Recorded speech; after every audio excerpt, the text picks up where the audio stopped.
नमस्ते दोस्तों, AD guide में आपका फिर से स्वागत है। अगर कोई नया प्लॉट खरीदना चाहते हैं और घर बनाना चाहते हैं, उसके लिए उनको लोन की आवश्यकता है, या आप जानना चाहते हैं प्लॉट लोन के लिए कौन सा बैंक लोन देता है, तो आप इस वीडियो पर मेरे साथ बने रहें, क्योंकि एसबीआई आपको प्लॉट खरीदने के लिए और इसके साथ घर बनाने के लिए भी लोन देता है, और इस लोन को एसबीआई रियल्टी होम लोन कहते हैं। और आपने अगर मेरे प्लॉट लोन के वीडियो देखा हुआ है, जिसमें मैंने ऑलरेडी एसबीआई प्लॉट लोन के बारे में बताया हुआ है, तब भी आप इस वीडियो पर बने रहें, क्योंकि आज मैं इस वीडियो पर एसबीआई रियल्टी होम लोन में आपको क्या क्या फ़ायदा मिल रहा है, और इसके साथ इसका इंटरेस्ट रेट क्या है, और प्रोसेसिंग फ़ी क्या है, और मोस्ट इम्पॉर्टेंट, कई सारे लोगों ने मेरे उस वीडियो पर बहुत सारे कमेंट्स किए, जिसमें उन्होंने कई सारे सवाल पूछे, और उन सवालों में से जो ज़रूरी सवाल है,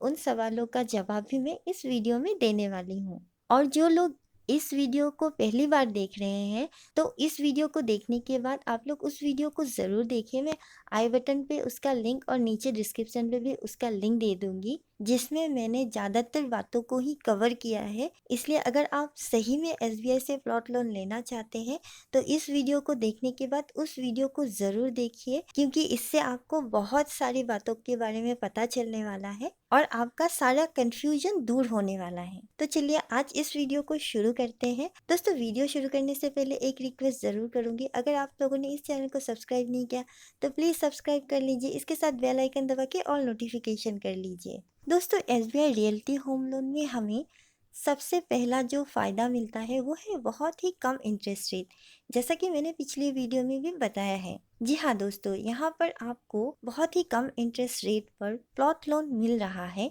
जो एक बहुत ही अच्छी बात है, क्योंकि प्लॉट लोन के लिए भी हमें एक लंबा समय चुनना पड़ता है, और जब इंटरेस्ट रेट की बात आती है तो इंटरेस्ट रेट कम होने से हमारा ईएमआई भी कम हो जाता है। दूसरा है कम प्रोसेसिंग फ़ीस। दोस्तों, प्रोसेसिंग फ़ी बहुत ही बड़ा अमाउंट होता है, क्योंकि कई बैंकों पर बहुत बड़ा अमाउंट हमें प्रोसेसिंग फ़ी के लिए देना पड़ता है, चाहे वो कोई भी लोन हो। तो ऐसे में अगर हम लोग ज़्यादा अमाउंट का लोन लेते हैं, तो ज़्यादा अमाउंट का हमें प्रोसेसिंग फ़ी भी देना होगा। तो ऐसे में एसबीआई रियल्टी होम लोन पर आपको बहुत ही कम प्रोसेसिंग फ़ी लगाया जाता है, जिसे देने में हमें ज़्यादा हमारे मन को तकलीफ़ नहीं होता है, क्योंकि हम लोग लोन पैसा लेने के लिए अप्लाई कर रहे हैं, और अगर हम लोग ही ज़्यादा दे देंगे तो मन को थोड़ा-सा बुरा तो लगता ही है। तो ऐसे में आपको यहाँ पर ये सुविधा मिलता है कि आपको यहाँ पर बहुत ही कम प्रोसेसिंग फ़ी देना होगा, और इसके साथ एसबीआई रियल्टी होम लोन में आपको कोई भी हिडन चार्ज नहीं देना है।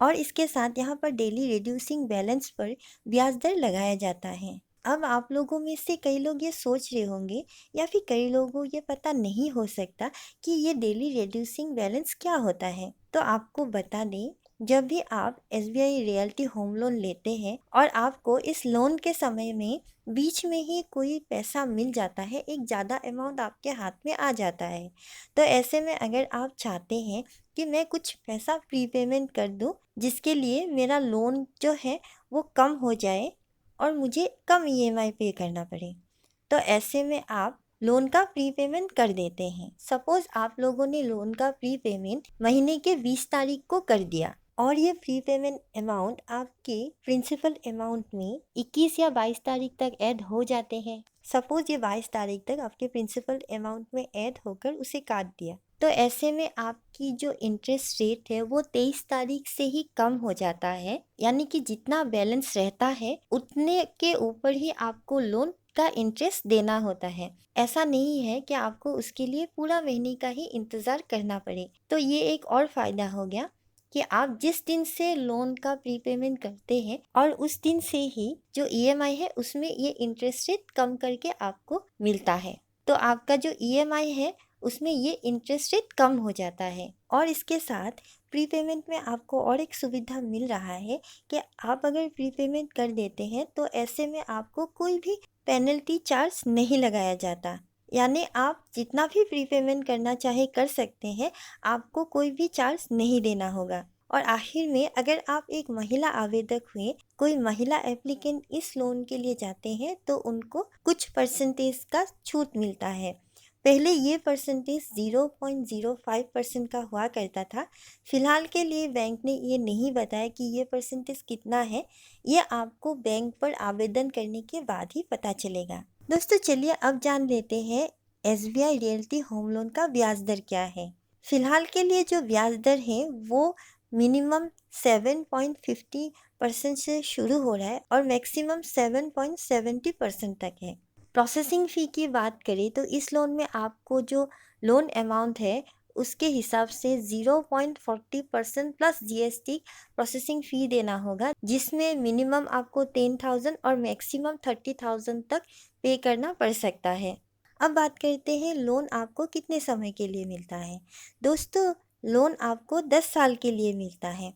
जैसा कि मैंने पिछले वीडियो में भी बताया था कि ये लोन आपको 10 साल के लिए मिलता है और 5 साल के अंदर आपको कंस्ट्रक्शन का काम करना होता है, यानी आपको घर बनाना होगा। अगर आप 5 साल के अंदर घर नहीं बनाते हैं तो ऐसे में आप पर बैंक पेनल्टी चार्ज लगा देगा या फिर कॉमर्शियल चार्ज लगा देगा, जो बहुत ही हाई होता है। तो ऐसे में आपकी EMI पर ये चार्जेस लग जाएगा। तो इसीलिए आपको घर बनाना बहुत ही ज़रूरी है और घर बनाने के बाद आप इस बात को बैंक को ज़रूर इन्फॉर्म करें। और अगर आपके पास घर बनाने के लिए पैसा कम पड़ता है या आप कंस्ट्रक्शन का काम कर रहे हैं और ऐसे में ही आपका पैसा ख़त्म हो गया और आपने 5 साल तक बहुत ही अच्छी तरह से लोन का EMI हर महीने ही चुकाया है, तो ऐसे में आप एक नए होम लोन के लिए आवेदन कर सकते हैं। बैंक आपको एक नया होम लोन देता है, जिसमें बैंक आपका जो पहले का रियल्टी होम लोन चल रहा है उसका जो अमाउंट है वो कट कर लेता है। वो काट कर जो बाकी का अमाउंट बचता है वो आपको दे देता है और ऐसे में सिर्फ आपका एक ही होम लोन चलता है और आप अपना घर अच्छी तरह से बना पाते हो या फिर आप कंस्ट्रक्शन का काम भी कर पाते हो।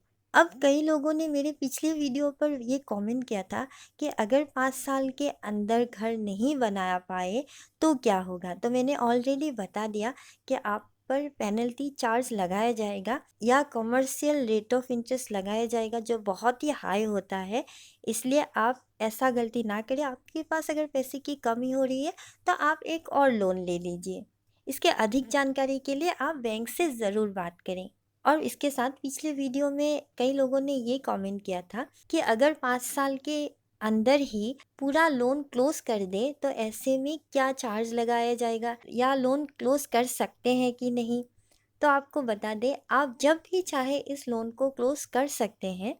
आपको ऐसा नहीं है कि 5 साल के लिए इंतज़ार ही करना पड़ेगा। तो अगर आप 10 साल के अंदर या 5 साल के अंदर ही अपने लोन को क्लोज कर देते हैं तो ऐसे में आप निश्चिंत रहें, बैंक आपसे कोई भी पेनल्टी चार्ज नहीं लेगा या क्लोजिंग चार्ज नहीं लेगा। फिलहाल के लिए बैंक ने ये बताया हुआ है कि ऐसा कोई भी चार्ज आपको नहीं देना है। दोस्तों डॉक्यूमेंट्स क्या चाहिए, लोन अमाउंट आपको कितना मिल सकता है, ये सब बातें जानने के लिए आप मेरा वो वाला वीडियो ज़रूर देखिए। उसमें आपको इन सब बातों के बारे में पूरी तरह से बता दिया गया है। चलिए अब थोड़ा सा EMI कैलकुलेशन करके देख लेते हैं। दोस्तों हम लोग EMI कैलकुलेशन करने के लिए SBI के वेबसाइट पर आ चुके हैं। आप भी यहाँ पर आकर अपना EMI कैलकुलेशन करके देख सकते हैं। और अगर आप अपना एलिजिबिलिटी चेक करना चाहते हैं तो यहाँ पर आप एलिजिबिलिटी पर आकर लोन अमाउंट क्लिक करके लोन के लिए आप एलिजिबल हैं कि नहीं आप देख सकते हैं। आप देख सकते हैं एक नया विंडो खुल गया है। यहाँ पर आप पूरा फॉर्म फिलअप करके सबमिट करके आप देख सकते हैं। फ़िलहाल के लिए हम एलिजिबिलिटी नहीं देखेंगे, हम सिर्फ EMI कैलकुलेशन करके देखेंगे। तो EMI कैलकुलेशन करने के लिए हम EMI कैलकुलेशन बोर्ड पर आ चुके हैं। तो यहाँ पर 20 लैक्स के ऊपर करके दिखा देती हूँ। तो ये मेरा 20 लैक्स हो गया है और लोन टेन्योर फ़िलहाल 10 साल के लिए ही मैंने चुना हुआ है। इंटरेस्ट रेट फ़िलहाल का मैं लगा देती हूँ 7.50, क्योंकि मैंने 20 लाख रुपए चुना है तो इसलिए ये इंटरेस्ट रेट 7.50 होगा। तो अब जो आपका EMI आएगा वो होगा 23,740 रुपये और टोटल जो इंटरेस्ट होगा वो होगा 8,48,842 रुपीज़। और जो टोटल अमाउंट आप पे करोगे प्रिंसिपल और इंटरेस्ट रेट का वो होगा 28,48,842 रुपीज़। और जैसे ही आप नीचे आते हैं तो आप देख सकते हैं यहाँ पर आपको टोटल मंथ का टोटल पूरे 10 साल का यहाँ पर आपको कितना पे करना होगा, कितना आपका मेन अमाउंट से कटेगा, कितना इंटरेस्ट कटेगा, तो इसका पूरा यहाँ पर दिया हुआ है। आप पूरा देख सकते हैं। जैसे पहले महीने पर आपके 20 लाख रुपए पर 23,740 रुपये तो ईएमआई ही आएगा, जिसमें प्रिंसिपल अमाउंट 11,240 कट होगा और मंथली इंटरेस्ट जो कट होगा वो होगा 12,500 और आउटस्टैंडिंग बैलेंस जो आपका रहेगा वो होगा 19,88,760 रुपीज़। तो ऐसे ही आप पूरा देख सकते हैं। पूरा 10 साल का दिया हुआ है। मैं पूरा 10 साल का तो नहीं बता सकती। तो दोस्तों आज इस वीडियो में मैंने पिछले वीडियो में जो कवर नहीं किया था उसी को ही कवर किया है। तो दोस्तों वीडियो यही तक था। आशा करती हूँ आपको ये वीडियो भी ज़रूर अच्छा लगा होगा। वीडियो अच्छा लगे तो प्लीज़ इस वीडियो को लाइक और शेयर ज़रूर करें। और इसके साथ अगर आप लोगों ने अब तक इस चैनल को सब्सक्राइब नहीं किया तो प्लीज़ सब्सक्राइब कर लीजिए। तो मिलते हैं अगले एक नए वीडियो के साथ। तब तक के लिए नमस्कार।